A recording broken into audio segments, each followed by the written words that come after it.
współpraca ma miejsce między innymi dlatego, że szkoła podpisała umowę o współpracy z Związkiem Żołnierzy Wojska Polskiego, który reprezentuje pan kapral Marcin Kamiński. Witam serdecznie pana Marcina. Robi to w mniejszym zakresie i te możliwości uzupełnienia są zupełnie inne.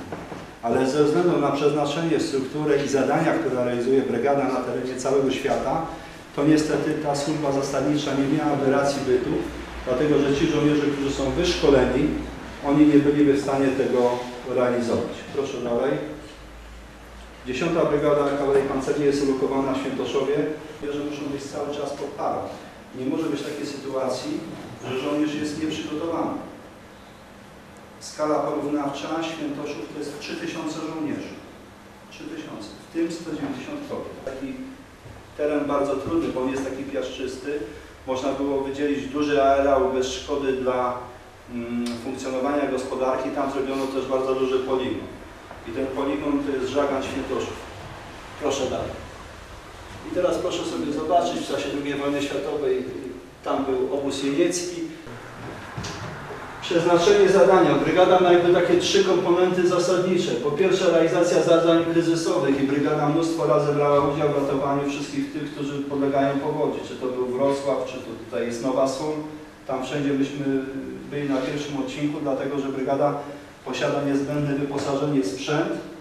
To się tak fajnie mówi, ale jeżeli idzie się na powódź i trzeba pracować po 18 godzin na dobę, nosząc worki z piaskiem, to trzeba mieć kondycję. Działanie praktycznie na terenie całego świata, bo 10. Brygada jest i w Bośni, i w Hercegowinie, i w Afganistanie, i w Iraku. Proszę dalej.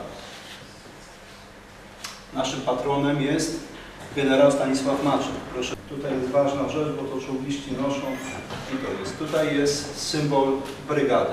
Proszę dalej. Tutaj tradycje, kompania honorowa, proszę dalej. Dowódca brygady, pan generał Podlasiński, proszę dalej.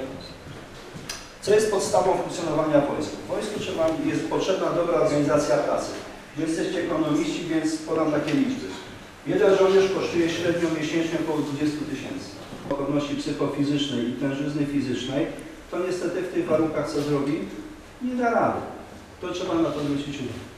I my generalnie zaczynamy od 7:10, 100% brygady, zaczyna bieg 3000 codziennie. Następnie ośrodek szkolenia inżynieryjno-saperskiego. Na pewno oglądaliście filmy, że tak materiał wybuchowy to jest taka fajna rzecz. No wbrew pozorom to nie taka fajna i nie taka łatwa, bo umieć go okiełznać to jest zupełnie inna historia. Umieć się tym posługiwać profesjonalnie to zupełnie inna para kaloszy.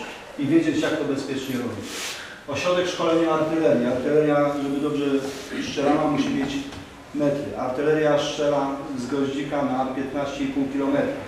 Czyli oni plac muszą mieć długi, szeroki, żeby ten ogień można było prowadzić. Na ekranach multimedialnych, wykorzystując dźwięk, broń strzelecką, prowadzenia ogni do różnych scenariuszy. Czy jak czasami widzicie na filmie, to my mamy to podczas szkolenia normalnie. Bo żeby go pozyskać, trzeba było zapłacić bardzo dużo pieniędzy i on ma bardzo dużą wartość bojową. I teraz kwestia jest tego typu, że jeden czołg nowy na dzień dzisiejszy Puma kosztuje 5 milionów euro, żebyście mieli świadomość, że jest wspólne procedury, działanie, radiostacja, możliwość prowadzenia walki. I teraz, żeby nauczyć się dowodzić, trzeba mieć możliwość dowodzenia kim? Ludźmi, którzy są na przykład z Niemiec, Francji, Anglii i to też trzeba umieć. W 2007 roku nasza załoga otrzymała na 400 punktów 396. Niemiecka załoga druga otrzymała o 4 punkty mniej. Różnica polegała na jednym pocisku działowym, że brygada pojechała 3 razy z grupowaniem pod tytułem Batalion i brygada praktycznie rozpoczynała misję w Afganistanie. Była na pierwszej zmianie z panem Tomaszewskim na 8 i teraz jedziemy na 13 zmianę do Afganistanu. Czołg T-44, które na podwoziu Kaczuchy zamontowali armatę 100 mm i on miał dobry kształt. Rosjanie po wojnie zrobili czołg T-54 z armatą 100 mm, ale on miał dużo wad. W II wojnie światowej Niemcy wymyślili takie 2 wozy, które zmieniły filozofię myślenia czołgu. To jest Pantera i Tygrys, mam nadzieję, żeście słyszeli. Polegała na tym, że były 2 bataliony czołgów, 2 bataliony zmechanizowane. To zwiększało potencjał uderzeniowy pułku zmechanizowanego w walce.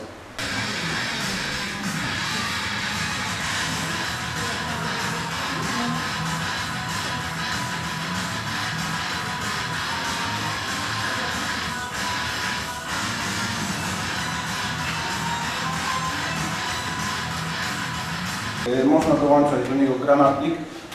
Jest to 40 mm granatnik podwieszany. Oszynowanie na różnego rodzaju oprzyrządowanie typu latarka, celownik kolimotorowy, który bardzo nam ułatwia, tak jest. Bardzo nam ułatwia celowanie, szybkie składanie się do strzału. Gogle w nocy zakłada się właśnie w ten sposób. Można je rozdzielać. Jeden okular można dawać właśnie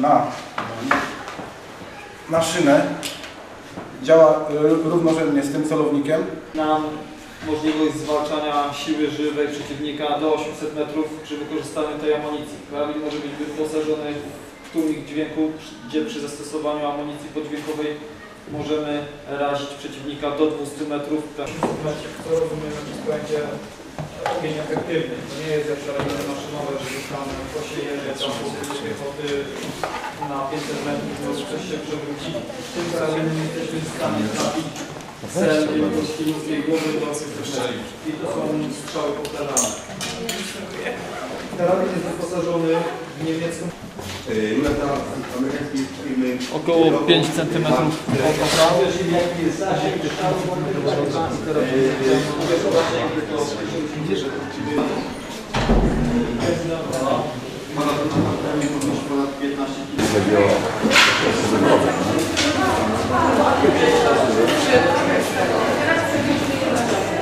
Jeszcze jest.